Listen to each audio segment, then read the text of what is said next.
الحمد لله نحمد الله ونستعينه ونستغفره ونتوب إليه ونعوذ بالله من شرور أنفسنا ومن سيئات أعمالنا فمن يهده الله فلا مضل له ومن يضلل فلا هادي له وأشهد أن لا إله إلا الله وحده لا شريك له وأشهد أن محمدا عبده ورسوله صلوات الله وسلامه عليه وعلى أهل بيته الطيبين الطاهرين وعلى أصحابه الكرام الغر الميامين العلماء الأباد وعلى التابعين لهم بإحسان إلى يوم التناد يا أيها الذين آمنوا اتقوا الله حق تقاته ولا تموتن إلا وأنتم مسلمون يا أيها الناس اتقوا ربكم الذي خلقكم من نفس واحدة وخلق منها زوجها وبث منهما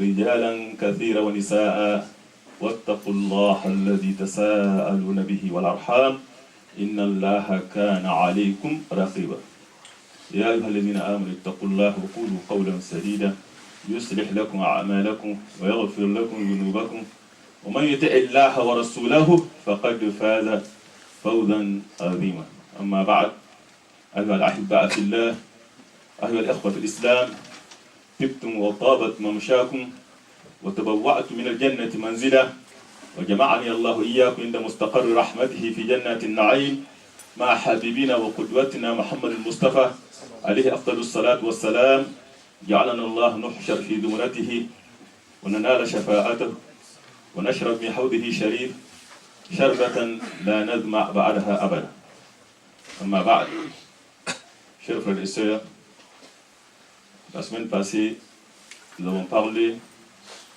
du diable comme le pur ennemi de l'être humain. Car l'inimité de Satan est plus grave que toute autre inimité, de fait que ce n'est pas la maladie qui est le pur ennemi de l'homme, ni la pauvreté, ni même la mort. Car ce bas monde est éphémère et tout ce qu'ils y trouvent est éphémère. Le pur danger qui guette l'être humain, c'est l'enfer. Et lui, le Très-Haut dit que Satan s'est doté de mission de jeter la descendance d'Adam dans le feu de l'enfer. Inna shaytana lakum adu fattakhiduhu aduwa innama yad'u hizbahu liyakunu min ashabi sa'ir. Satan est pour vous un ennemi. Prenez-le donc pour ennemi. C'est un ennemi déclaré, ce n'est pas un ennemi caché. Pourquoi? Il ne fait qu'appeler ses partisans pour qu'ils soient des gens de la fournaise. Imaginez-vous, lui, son ami, celui qui est ami à lui, il t'invite de rentrer avec lui dans la feu de fou, Jahannam. C'est pour cela nous devrons tout faire, chacun de nous individuellement responsable. Il incombe à chacun de nous de connaître le Satan, ses stratagèmes, ses ruses, ses astuces, afin de les éviter. S'il veut vraiment atteindre la félicité ici-bas et dans l'au-delà. قال رأيتك الذي كرمت علي لئن أخرتني إلى يوم القيامة لأحتنكن ذريته إلا قليلا. Il dit, vois-tu ce que tu as honoré au-dessus de moi, si tu me donnais du répit, jusqu'au jour de la résurrection, j'approuverai certes sa descendance, sauf un petit nombre d'entre eux.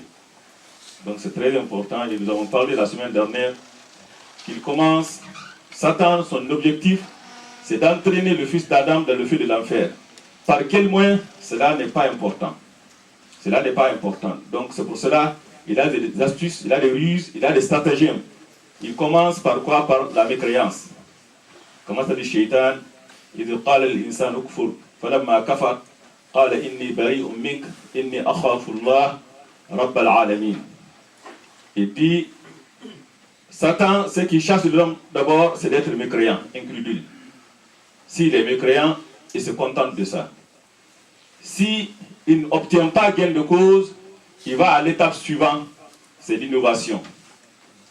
C'est comme si on dit de combattre une institution ou une idée de l'extérieur, ça c'est la mécréance, et de l'intérieur, c'est l'invocation. L'innovation. L'innovation, c'est de combattre l'islam de l'intérieur. Et ça met à mal ce pilier important qui est La ilaha illallah Muhammad Rasulullah. C'est d'adorer que Allah et d'adorer la manière dont que le prophète sallallahu alayhi wa sallam nous a enseigné.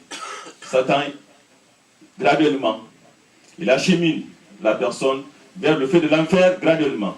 Il commence par la mécréance. S'il n'obtient pas gain cause, il va à l'innovation. S'il n'obtient pas gain cause, il va vers les péchés graves. In tashtanibu kaba'ira ma tunhauna anhu nukaffir ankum sayyi'atikum wa nudkhilukum mudkhalan karima.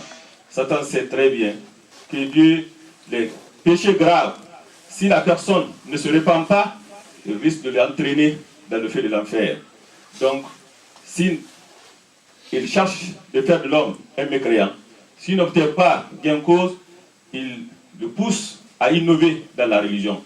Et malheureusement, comme on dit,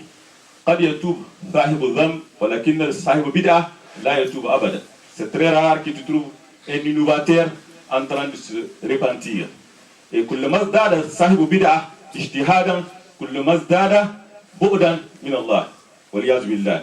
donc s'il n'obtient pas gain cause, il va les péchés les plus graves. والذين لا يدعون مع الله إلها آخر ولا يقتلون النفس التي حرم الله إلا بالحق ولا يزنون ومن يفعل ذلك يلقى أثاما يضاعف له العذاب يوم القيامة ويخلد فيه مهانا إلا من تاب وآمن وعمل عملا صالحا فأولئك يبدل الله السيئات حسنات وكان الله غفورا رحيما. Les péchés les plus graves dans l'islam, c'est al-ishrak billah, l'association. Vient alors meurtre, tuer une vie innocente. Et troisième, c'est la fornication. Et Satan, c'est comme ça qu'il fait. S'il n'obtient pas gain cause, il va les péchés minimes. C'est très rare que tu trouves le savoir religieux entre différencier. Vous donnez l'exemple des péchés mineurs. Pourquoi? La différence est très mince. Très mince. Car la tanzurila sirariman ila siraridam wala kunzurila azamat man asayt. On ne regarde pas le péché en tant que tel qu'il est minime, mais on regarde la grandeur de celui qu'on a désobéi. Et on dit aussi la sarirata ma al-istimra wala kabirata ma al-istighfar. La personne, quand tu commets un péché et tu persistes, ça devient majeur. Donc c'est pour cela qu'il n'y a pas de différence. Donc Satan, s'il n'obtient pas de la personne, il ne le pousse pas, il ne peut pas le pousser dans le péché grave, il essaie de le pousser dans les péchés minimes. Et s'il persiste là au-dessus, il risque vraiment de commettre les grands péchés. Et les péchés mineurs, pour différencier un peu les savoirs religieux, il dit Al-Kabira, Adambu al-Kabir, Alladhi la yatrattab alayhi haddun fi dunya, wala ghadabun, wala la'ana, wala wa'idun fi nar. Tout péché que Dieu a interdit, mais il n'a pas menacé la personne du feu de l'enfer, ni la colère, ni la malédiction. Et dans ce bas-là, bas monde, il n'a pas institué un châtiment pour ce péché. Et est considéré comme péché mineur, s'il n'a pas fait. C'est mineur. Mais tout péché que Allah a menacé la personne par la colère, par la malédiction, par le feu de l'enfer, ou a institué un châtiment spécifique pour ce péché, il devient alors péché majeur. Et le péché majeur, ça on le connaît. Les péchés mineurs, il donne l'exemple par exemple,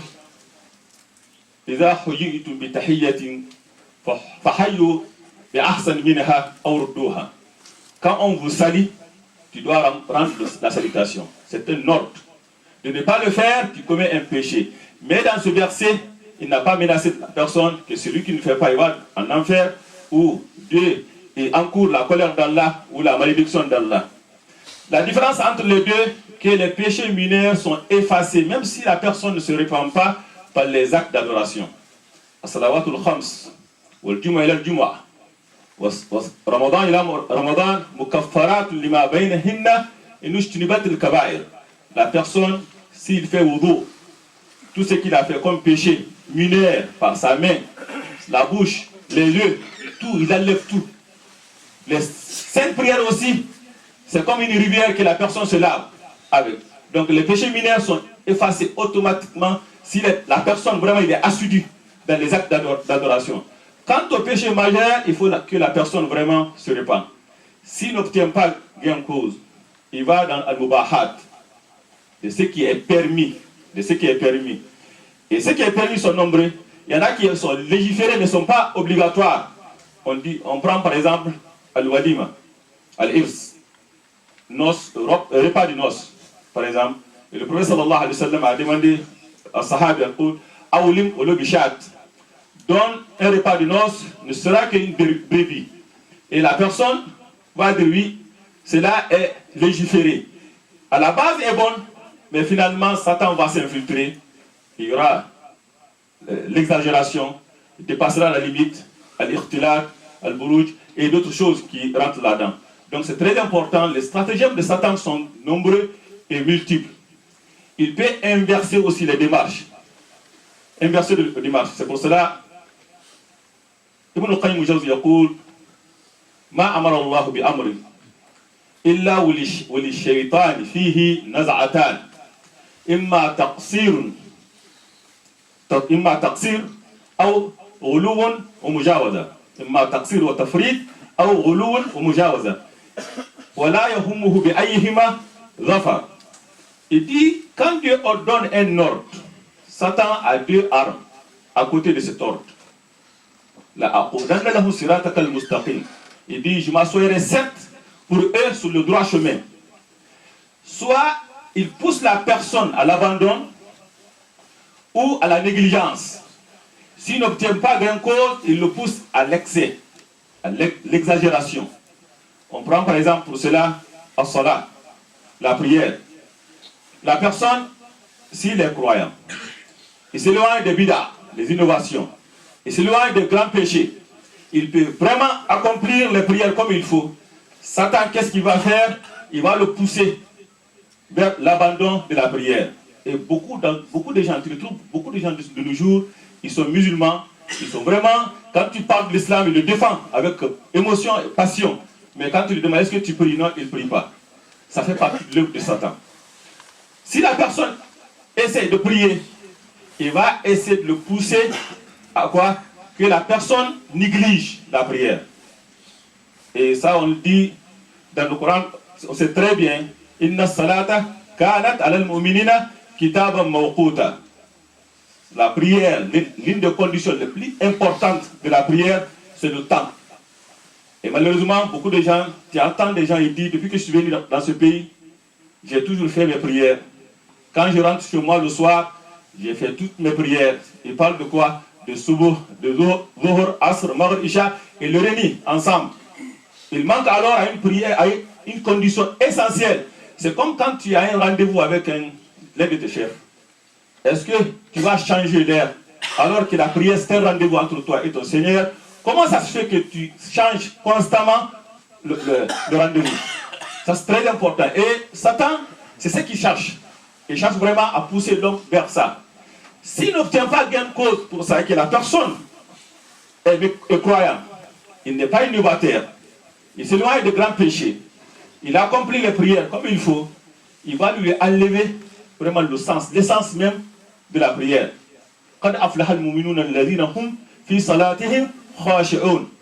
Les croyants qui accomplissent les prières sont des bienheureux qui sont qui? Qui sont humbles, qui ont l'humilité. Satan va lui enlever cette humilité.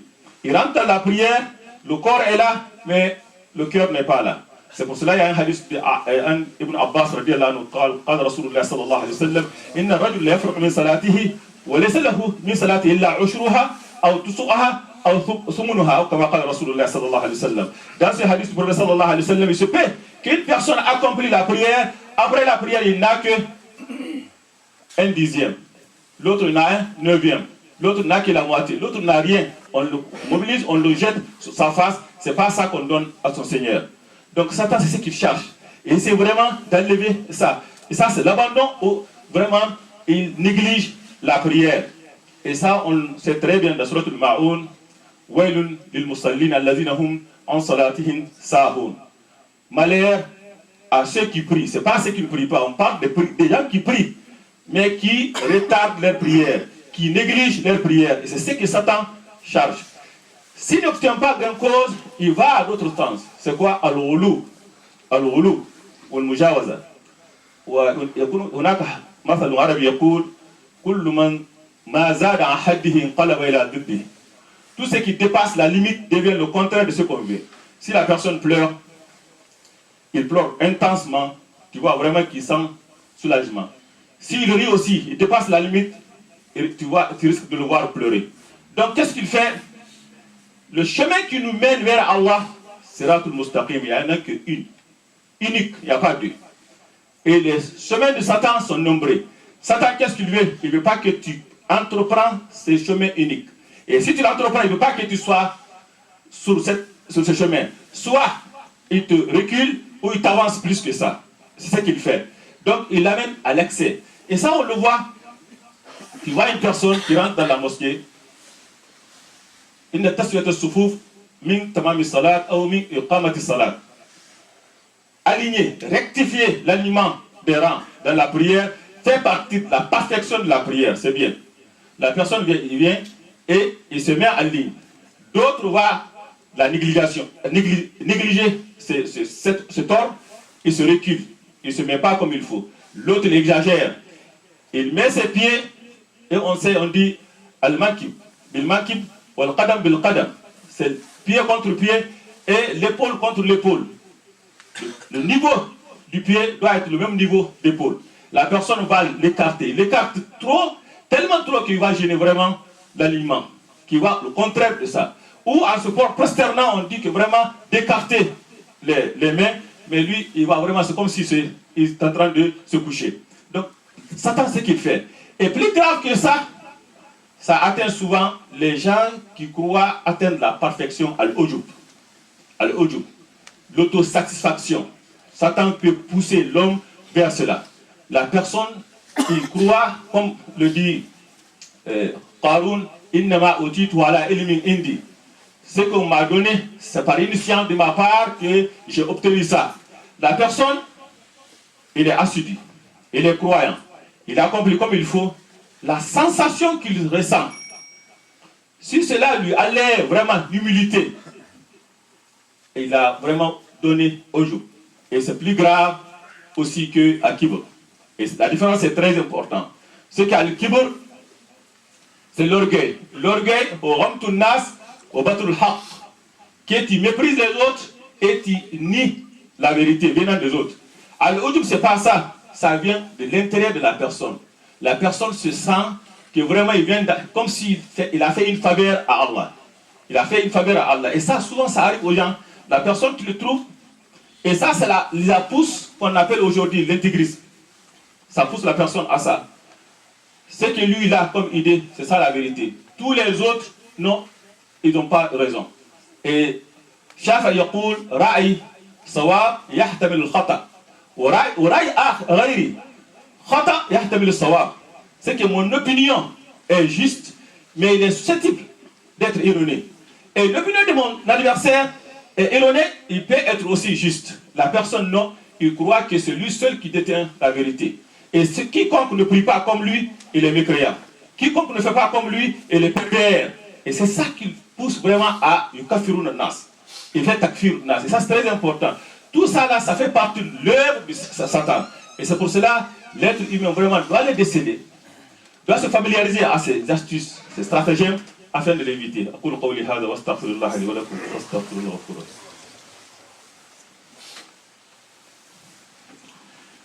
Alhamdulillah Rabbil Alamin.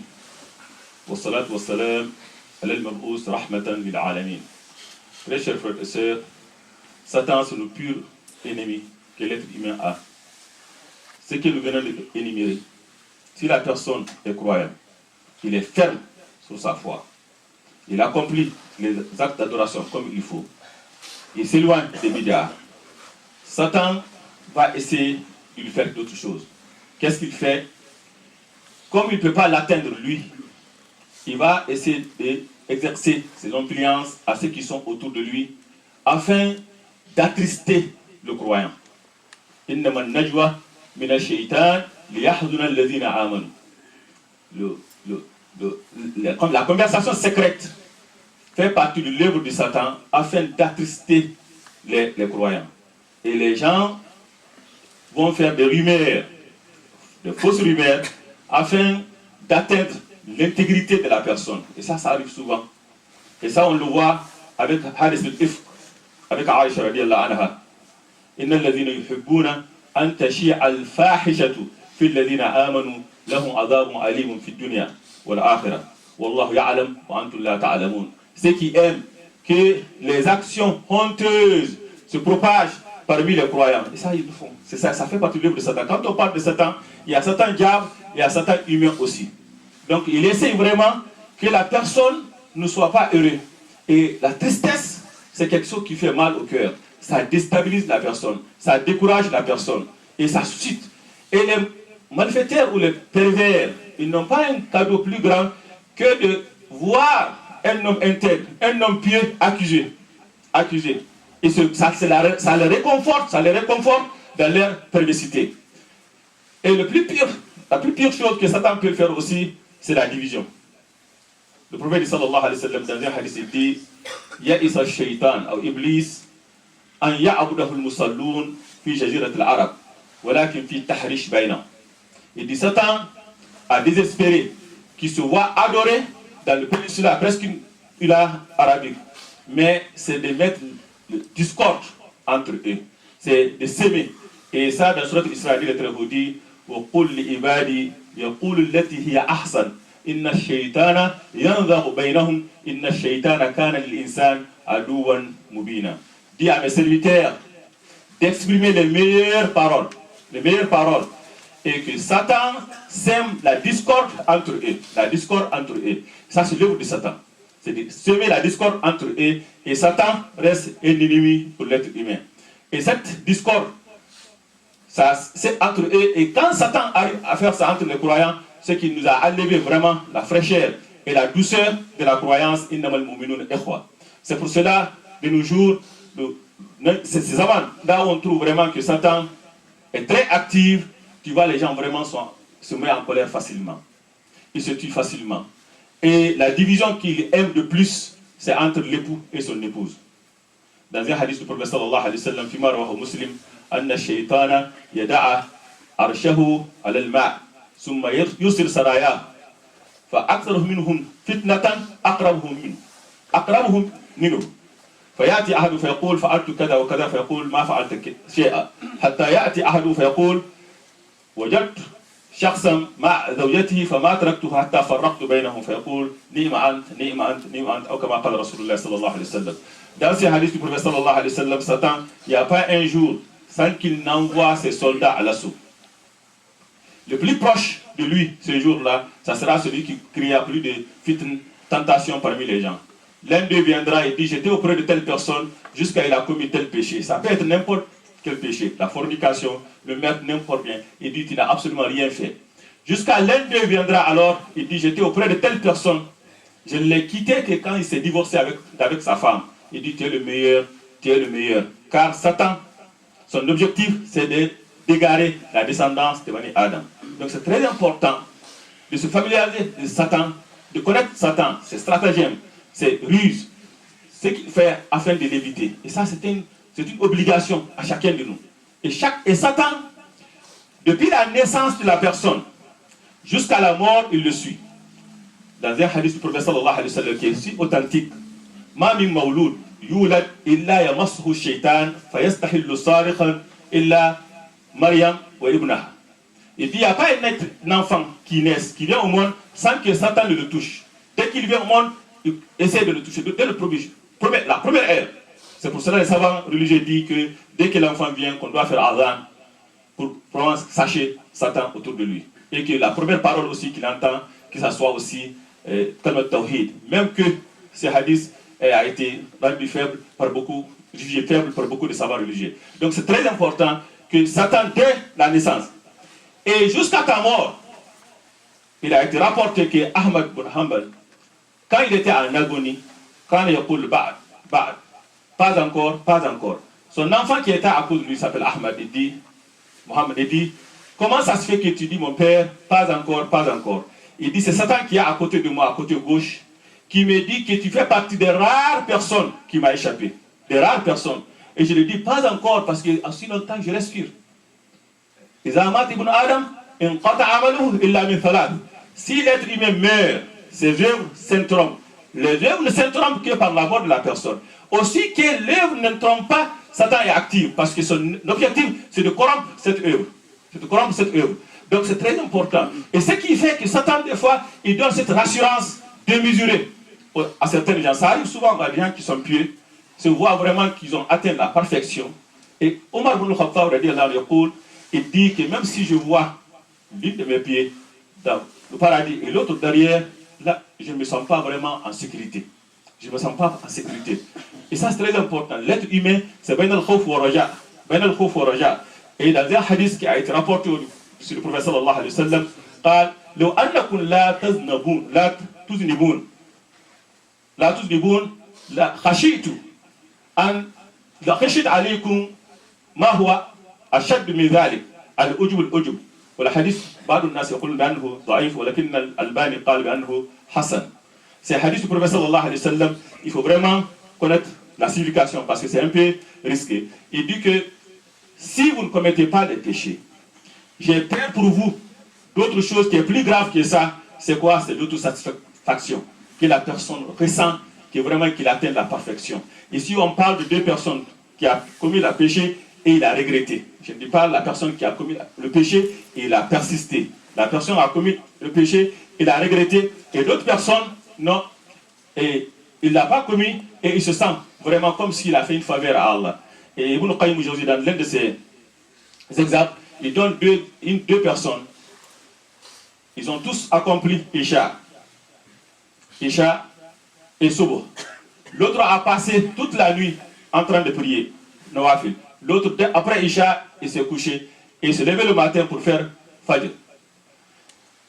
Celui qui a fait ceci, il se sent vraiment comme s'il a fait une faveur à Allah. L'autre a regretté de ne pas pouvoir prier la nuit. Ce deuxième-là est meilleur que l'autre parce qu'il a l'humilité. Et ça, c'est très important. L'humilité. À la prière même, c'est pour invoquer Allah. Et Satan, c'est ce qu'il fait. Il pousse la personne. Il a beaucoup d'astuces. Des fois, il pousse la personne à des choses insignifiantes, qui n'est pas du tout d'importance, et à détriment de quoi? De ce qui est important. Tu vois, les personnes, des fois, ils prient la nuit. Alhamdulillah, c'est très très important. La prière nocturne, c'est très important. C'est très très important et c'est encouragé. Mais ça ne doit pas vraiment te faire perdre Salatul Fajr. Ça, c'est très important. Donc, il y a des choses qu'il faut savoir dans l'islam. Et comment on peut vraiment se prémunir des stratagèmes de Satan? Comme on vient de dire, c'est un peu compliqué. La meilleure façon, c'est de suivre Sunnat Rasulullah sallallahu alayhi wa sallam. Sunnat Rasulullah sallallahu alayhi wa sallam. L'exemple du prophète sallallahu alayhi wa sallam, il n'y a pas taqsir, il n'y a pas aussi tafrit, là, ifrat. C'est quelqu'un vraiment qui n'a pas dépassé les limites. أقول قولي هذا واستغفر الله لي ولكم فاستغفرونا وقولوا ربنا تقبل منا إنك أنت السميع العليم وتب علينا يا مولانا إنك التواب الرحيم. ربنا آتنا في الدنيا حسنة وفي الآخرة حسنة وقنا عذاب النار. ربنا لا تزغ قلوبنا بعد إذ هديتنا وهب لنا من لدنك رحمة إنك أنت الوهاب. قوموا إلى الصلاة يرحمكم الله. Inch'Allah, comme mon frère vient de le dire, on est en train de ramasser l'argent et nous vous demandons vraiment d'être généreux.